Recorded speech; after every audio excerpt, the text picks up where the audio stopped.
Okay, in this lecture we will study radiation power density।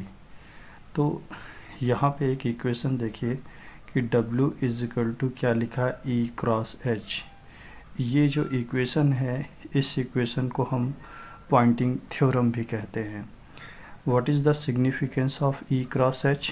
इसका मतलब ये है कि इलेक्ट्रिक फील्ड को मैग्नेटिक फील्ड की तरफ रोटेट करिए, घुमाइए, तो आपको क्या मिल जाएगा? डायरेक्शन ऑफ पावर प्रोपगेशन मिल जाएगा। तो चलिए इस चीज़ को समझते हैं। इस फिगर में देखिए, यहाँ पर एक्स एक्सिस, वाई एक्सिस और जेड एक्सिस है। ये तीनों एक्सिस आपस में क्या है? परपेंडिकुलर टू ईच अदर हैं। इलेक्ट्रिक फील्ड किस डायरेक्शन पे है? एक्स एक्सिस की तरफ है। मैग्नेटिक फील्ड किस डायरेक्शन पे? वाई एक्सिस की तरफ है। अब ई को एच की तरफ रोटेट करिए। तो मैंने बताया था कि आपको इस रूल में, ई क्रॉस एच रूल में, हमेशा राइट हैंड यूज़ करना है। तो रिकॉल कि ये फिंगर किसको डिनोट करते थे? डायरेक्शन ऑफ इलेक्ट्रिक फील्ड को। परपेंडिकुलर टू पाम किसको रिप्रेजेंट करता था? डायरेक्शन ऑफ मैग्नेटिक फील्ड को। अब ई को एच की तरफ घुमाइए तो थंब किसको रिप्रेजेंट करेगा? डायरेक्शन ऑफ प्रोपगेशन को। चलिए इसमें ये रूल अप्लाई करिए। इलेक्ट्रिक फील्ड की तरफ आप अपनी चारों फिंगर रख दीजिए। क्या मैग्नेटिक फील्ड पाम के परपेंडिकुलर है? बिल्कुल है। इलेक्ट्रिक फील्ड को मैग्नेटिक फील्ड की तरफ घुमाइए, you will get the direction of propagation. तो अब हम इसकी यूनिट को देखते हैं। इलेक्ट्रिक फील्ड की यूनिट क्या होती है? इलेक्ट्रिक फील्ड इंटेंसिटी की वोल्ट पर मीटर। इसकी एच की यूनिट क्या होती है? Ampere per metre. Volt into ampere क्या प्रोड्यूस करेगा? वाट। मीटर इंटू मीटर क्या प्रोड्यूस करेगा? Metre square. तो वाट क्या किसका यूनिट है? Power per metre square. Power divided by metre square मतलब एरिया। तो power divided by area is nothing but it's a power density. अच्छा, चलिए इस फिगर से समझते हैं। सपोज दैट आपके पास एक आइसोट्रॉपिक रेडिएटर है। और what is the property of isotropic radiator? Isotropic radiator radiates equal amount of power in all direction. तो यदि ये आइसोट्रॉपिक रेडिएटर मैंने सेंटर पे रख दिया, ये एक्स एक्सिस, ये वाई एक्सिस और ये जेड एक्सिस, तो ये पावर रेडिएट करेगा। तो देखिए ये क्या है? ये एक तरीके का है, क्या है? स्फेयर है। मतलब कि यहाँ पे देखा जाए तो आइसोट्रॉपिक रेडिएटर इस डायरेक्शन पे पावर को रेडिएट करेगा। क्या ये रेडियस की डायरेक्शन है? बिल्कुल है। मतलब मैं ये बोल सकता हूँ कि isotropic radiator radiates the power in radial direction. तो चलिए ये डायरेक्शन ऑफ पावर प्रोपगेशन है। तो इलेक्ट्रिक फील्ड और मैग्नेटिक फील्ड की डायरेक्शन चेक करिए, यहाँ पर क्या मैंने सही बनाई है? बिल्कुल सही बनाई है। क्रॉस का मतलब क्या है? क्रॉस मतलब magnetic field inside of the plane है, और ये इलेक्ट्रिक फील्ड का डायरेक्शन है। ई को एच की तरफ घुमाइए, you will get the direction of propagation. What is phi? देखिए इसमें कौन सा प्लेन आप देखिए, इसमें प्लेन देखिए वाई जेड प्लेन। तो फाई हमेशा हम कहाँ से मेज़र करते हैं? हमेशा एक्स एक्सिस से मेज़र करते हैं। तो वाई जेड प्लेन पे यदि मुझे पहुँचना तो एक्स एक्सिस से कितना एंगल मूव करना पड़ेगा? 90 डिग्री। थीटा कहाँ से मेज़र करते हैं हम? हमेशा जेड एक्सिस से। तो ये देखिए यहाँ पे थीटा है। तो इस वाई जेड प्लेन पे देखिए, ये किसका डायरेक्शन है? ये किसका डायरेक्शन है? ये रेडियल डायरेक्शन है। तो इस रेडियल डायरेक्शन पे मैंने क्या लिखा? ए आर वेक्टर लिखा है।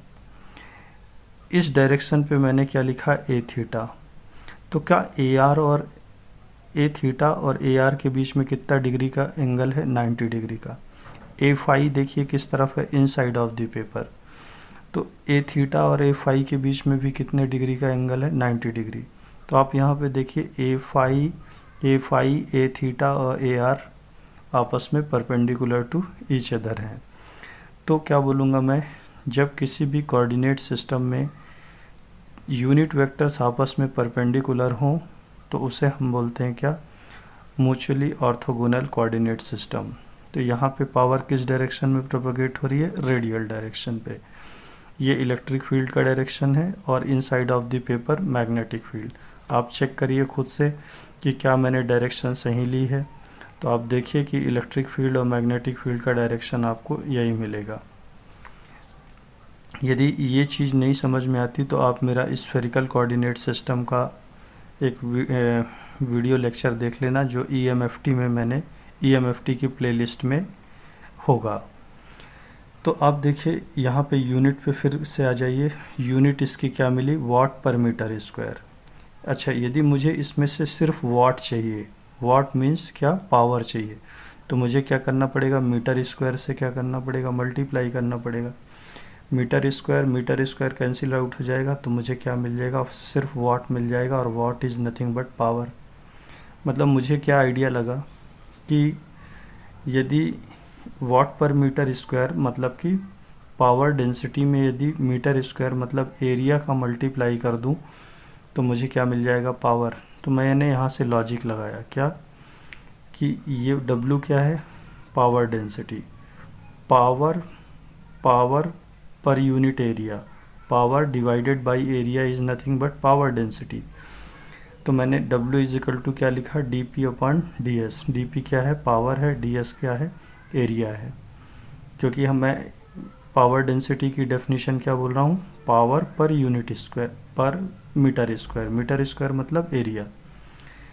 अच्छा, ds का इधर मल्टीप्लाई करिए, dP इज इक्वल टू क्या मिल जाएगा, W इंटू ds। ये क्या है, W क्या है, पावर डेंसिटी है, और ds क्या है, एरिया। देखिए पावर डेंसिटी का यूनिट क्या होता है, वाट पर मीटर स्क्वायर, और ds मतलब एरिया का यूनिट क्या होता है, मीटर स्क्वायर। दोनों को मल्टीप्लाई करूँगा तो क्या प्रोड्यूस होगा, पावर।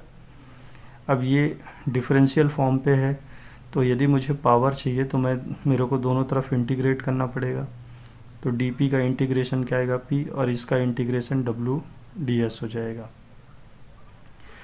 तो क्या समझ में आया कि रेडिएशन पावर डेंसिटी क्या है, इसका यूनिट क्या है, वाट पर मीटर स्क्वायर है, और E×H का मीनिंग क्या है कि इलेक्ट्रिक फील्ड को मैग्नेटिक फील्ड की तरफ रोटेट कराना।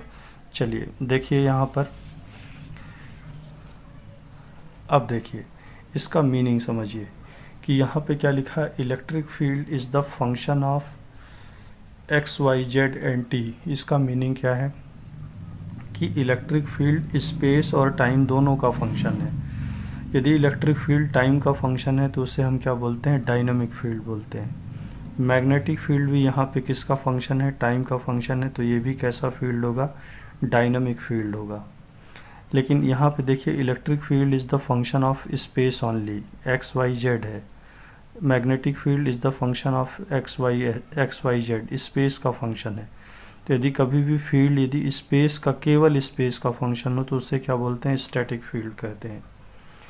तो एंटीना कैसा फील्ड प्रोड्यूस करता है, एंटीना कैसा फील्ड प्रोड्यूस करता है, डायनामिक फील्ड प्रोड्यूस करता है। मतलब ये भी डायनामिक, ये भी डायनामिक। तो सवाल ये है कि क्या इलेक्ट्रिक फील्ड टाइम का फंक्शन है, बिल्कुल है। यदि कोई भी क्वांटिटी, यदि मैं यहाँ पे बोलूँ voltage is the function of time, तो वोल्टेज यदि टाइम का फंक्शन है तो मैं क्या बोलूँगा, इसे इंस्टेंटेनियस वोल्टेज बोलूँगा। Current is the function of time, तो इसको मैं क्या बोलूँगा, इंस्टेंटेनियस करंट को बोलूँगा। तो पावर क्या होता है, multiplication of voltage and current. तो दोनों को यदि मल्टीप्लाई करूँगा तो P, पावर भी किसका फंक्शन होगा, टाइम का फंक्शन होगा, इसलिए मैं इसको क्या बोलूँगा, इंस्टेंटेनियस पावर। तो चलिए E×H रूल में देखिए, E×H रूल में E कैसा फील्ड है, डायनामिक फील्ड है, H भी कैसा फील्ड है, डायनामिक फील्ड है। क्या E इंस्टेंटेनियस इलेक्ट्रिक फील्ड है, बिल्कुल है। क्या H इंस्टेंटेनियस मैग्नेटिक फील्ड है, बिल्कुल है। तो instantaneous multiply by instantaneous will produce instantaneous power density. तो इसको समझने के लिए मैंने एक ग्राफ बनाया है। देखिए ये जो रेड वन है वो क्या है, इलेक्ट्रिक फील्ड है। ये कौन सी डायरेक्शन है, एक्स डायरेक्शन। ये कौन सी डायरेक्शन है, वाई डायरेक्शन। एक्स को वाई की तरफ घुमाइए तो आपको डायरेक्शन ऑफ प्रोपगेशन मिलेगा। देखिए इस इंस्टेंट पे देखिए क्या इलेक्ट्रिक फील्ड और मैग्नेटिक फील्ड आपस में यहाँ पे तो परपेंडिकुलर है। यहाँ पे देखिए फिंगर्स किसको दिखाती थी, इलेक्ट्रिक फील्ड को। पाम का परपेंडिकुलर किसको बताता था? मैग्नेटिक फील्ड की डायरेक्शन को। आप देखिए ई को एच की तरफ घुमाइए, you will get the direction of propagation. इस इंस्टेंट पे भी देख लीजिए, इलेक्ट्रिक फील्ड को मैग्नेटिक फील्ड की तरफ घुमाइए, again you will get the direction of propagation. खास बात क्या समझ में आई कि पावर डेंसिटी का जो यूनिट है वाट पर मीटर स्क्वायर है। यदि मैं डिस्टेंस चेंज करूँगा तो मेरी पावर डेंसिटी की भी वैल्यू चेंज होगी। तो ओवरऑल क्या कंक्लूज़न निकाला? ओवरऑल कंक्लूज़न ये निकाला कि पावर डेंसिटी एक्चुअली में कहाँ से डिफाइंड है? ई क्रॉस एच से डिफाइंड है। तो पावर डेंसिटी डिस्टेंस के साथ चेंज होती है। पावर डेंसिटी में जो फील्ड्स होते हैं वो कैसे फील्ड्स होते हैं? डायनामिक फील्ड्स होते हैं। और डायनामिक फील्ड मतलब E is the function of time, H is the function of time, दोनों इंस्टेंटेनियस हैं और दोनों आपस में क्रॉस प्रोडक्ट हो रहा है, तो प्रोड्यूस पावर भी कैसी होगी? इंस्टेंटेनियस होगी। और हमेशा हमें कौन सा रूल अप्लाई करना है? अपना right hand rule E cross H apply करना है। यहाँ से आपको समझ में भी आ रहा है, E को H की तरफ घुमाइए, you will get the direction of propagation. तो इस लेक्चर में इतना ही कि पावर डेंसिटी डिस्टेंस का फंक्शन होता है, यूनिट क्या होती है? वाट पर मीटर स्क्वायर होती है। E क्रॉस H का मीनिंग है कि इलेक्ट्रिक फील्ड को मैग्नेटिक फील्ड की तरफ रोटेट कराइए। In the case of antenna we play with dynamic fields, और डायनामिक फील्ड्स का मतलब क्या है? टाइम का फंक्शन होना। और H भी किसका फंक्शन होगा? टाइम का फंक्शन होगा। जो प्रोड्यूस पावर होगी, पावर डेंसिटी भी होगी, वो भी कैसी होगी? इंस्टेंटेनियस होगी। तो in next lecture we will study the radiation intensity. यदि आपको ये लेक्चर अच्छा लगता है then please like, subscribe and share it. Thank you very much and please watch my next lecture. Thank you.